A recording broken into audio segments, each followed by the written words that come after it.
KSRTCക്ക് ഒരു ദിവസം ഹർത്താലിലൂടെ നഷ്ടപ്പെടുന്നത് 3.5 കോടി രൂപയാണ്. പക്ഷേ വരാൻ പോകുന്ന നാളെയും മറ്റന്നാളുമുള്ള പണിമുടക്കിൽ ടോമിൻ തച്ചങ്കരി പറയുന്നത് KSRTCക്ക് നഷ്ടപ്പെടാൻ സാധ്യതയുള്ളത് 12 കോടി രൂപയാണ്. ഒരൊറ്റ ദിവസത്തെ ഹർത്താൽ കൊണ്ട് KSRTCക്ക് നഷ്ടപ്പെട്ടത് 3.35 കോടി രൂപയാണെന്ന് ടോമിൻ തച്ചങ്കരി പറയുന്നു. എന്തിനാണ് പാവം ആനവണ്ടിയെ നമ്മളിങ്ങനെ ഉപദ്രവിക്കുന്നത്? നമുക്ക് KSRTC ബസ് ഏത് അർദ്ധരാത്രിയിലും നമുക്ക് പോകുന്ന കുഗ്രാമങ്ങളിലേക്കുള്ള വഴിയല്ലേ, വാഹനമല്ലേ? KSRTC ബസ്സിനെ നിങ്ങൾ വെറുതെ വിടാൻ പറയുന്ന ടോമിൻ തച്ചങ്കരി മറ്റൊന്നുകൂടി പറയുന്നുണ്ട്. ഇരുട്ടത്ത് നിന്ന് ഇതേപോലുള്ള ബസ്സിനെ കല്ലെറിയുന്ന ധൈര്യം കാണിക്കുന്ന നിങ്ങൾ എന്തുകൊണ്ടാണ് പകൽ വെളിച്ചത്തിൽ കാണിക്കാത്തത്? നിങ്ങൾ പറയുന്ന സ്ഥലത്ത് KSRTC ബസ് കൊണ്ടുവരാം എന്നാണ് ടോമിൻ തച്ചങ്കരി പറയുന്നത്. ഞാൻ എൻ്റെ വണ്ടിയും കൊണ്ട് വന്ന് നിൽക്കാം, നിങ്ങൾ എറിയേ, ഞാൻ മുമ്പിൽ നിൽക്കാം. ഈ ഇരുട്ടിൽ നിന്ന് ഫീരത്വമല്ലേ? നിങ്ങൾ എന്തിനാണ് ഇങ്ങനെ മറഞ്ഞിരുന്ന് ചെയ്യുന്നത്? എന്ത് കാര്യങ്ങളും രഹസ്യമായിട്ട് ചെയ്യുമ്പോൾ അത് കള്ളത്തരമാണ്. ചിലർ വ്യഭിചരിക്കാൻ പോകും, ചിലർ രാത്രിയിൽ മദ്യപിക്കാൻ പോകും എന്ന് പറഞ്ഞ പോലെയാണ്. ധൈര്യമുള്ളവർ നേരിട്ട് വന്നറിയട്ടെ, അവരുടെ കൈ പൊങ്ങത്തില്ല.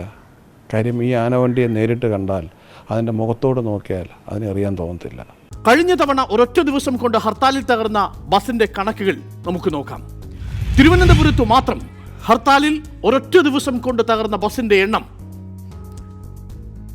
17 കൊല്ലത്ത് 24 ബസ്സുകൾ, ആലപ്പുഴയിൽ 6 ബസ്സുകൾ, പത്തനംതിട്ടയിൽ 8 ബസ്സുകൾ, എറണാകുളത്ത് 2, തൃശ്ശൂരിൽ 3, മലപ്പുറത്ത് 2, പാലക്കാട് 2, കോഴിക്കോട് 6, കണ്ണൂരിൽ 3, കാസർഗോഡ് 5. കേരളത്തിന് പുറത്ത് 1 ബസ്. മൊത്തം തകർന്ന ബസ്സുകളുടെ നിലവാരം നോക്കിയാൽ, ഏതൊക്കെ തരത്തിലുള്ള ബസ്സുകളാണ് ഹർത്താലിൽ തകർന്നതെന്ന് നോക്കിയാൽ, സൂപ്പർ ഡീലക്സ് വിഭാഗത്തിൽപ്പെട്ട 4 ബസ്സുകളും സൂപ്പർ എക്സ്പ്രസ് വിഭാഗത്തിൽപ്പെട്ട 4 ബസ്സുകളും, ലോ ഫ്ലോർ AC ബസ്സുകൾ 1 super fast express 14, super fast passenger 14 fast passenger 18, ordinary 40, total 79 ബസ്സുകളാണ് ഒരൊറ്റ ദിവസത്തെ ഹർത്താലിൽ തകർന്നു പോയത്. നമുക്ക് ആനവണ്ടികളെ വെറുതെ വിടാം. ഒരൊറ്റ ദിവസം കൊണ്ട് 3.5 കോടി രൂപ KSRTCക്ക് നഷ്ടമുണ്ടാക്കിയ ഹർത്താൽ പൊതുഗതാഗതത്തെ എങ്ങനെ സ്തംഭിപ്പിക്കുന്നു എന്നതാണ് ടോമിൻ തച്ചങ്കരി വിശദീകരിക്കാൻ ശ്രമിച്ചത്. അതുകൊണ്ട് ടോമിൻ തച്ചങ്കരി പറയുന്നു, ഒരു സർവകക്ഷി യോഗം വിളിക്കണം. ടൂറിസം മേഖലയെ രക്ഷിക്കാൻ മുഖ്യമന്ത്രി കാണിച്ച അതേ താല്പര്യം ട്രേഡ് യൂണിയനുകളെ കൂടി ഉൾപ്പെടുത്തിക്കൊണ്ട് സർവകക്ഷി യോഗം വിളിച്ച് KSRTCയെ ഇനി വരും ഹർത്താലുകളിൽ നിന്നും, വിശിഷ്യ നാളെ 2 ദിവസത്തെ പണിമുടക്കിൽ നിന്നും ഒഴിവാക്കണമെന്ന് ടോമിൻ തച്ചങ്കരി പറയുന്നു. ഗതാഗത മന്ത്രി വഴി മുഖ്യമന്ത്രിയോട് ഇക്കാര്യം ആവശ്യപ്പെടാൻ വേണ്ടി KSRTC മാനേജ്മെന്റ് താല്പര്യം കൊടുക്കുന്നുണ്ട്, അത് ചെയ്യുകയും ചെയ്യും. ടോമിൻ തച്ചങ്കരി പറയുന്നതിലും വാസ്തവമുണ്ട്. വാർത്തകളുടെ ലോകത്ത് വജ്രമൂർച്ചയുമായി എത്തിയ 24 ഇപ്പോൾ നിങ്ങളുടെ സ്മാർട്ട് ഫോണിലും സ്മാർട്ട് ടിവിയിലും.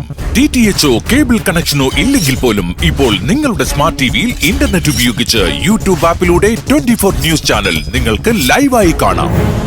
അതുമല്ലെങ്കിൽ നിങ്ങളുടെ സ്മാർട്ട് ഫോണിൽ നിന്നും സ്ക്രീൻ മിററിംഗിലൂടെ 24 നിങ്ങളുടെ സ്മാർട്ട് ടിവിയിൽ HD ദൃശ്യമികവിൽ ഇപ്പോൾ ആസ്വദിക്കാം. 24 നിലപാടുകളിൽ സത്യസന്ധത. This is 24.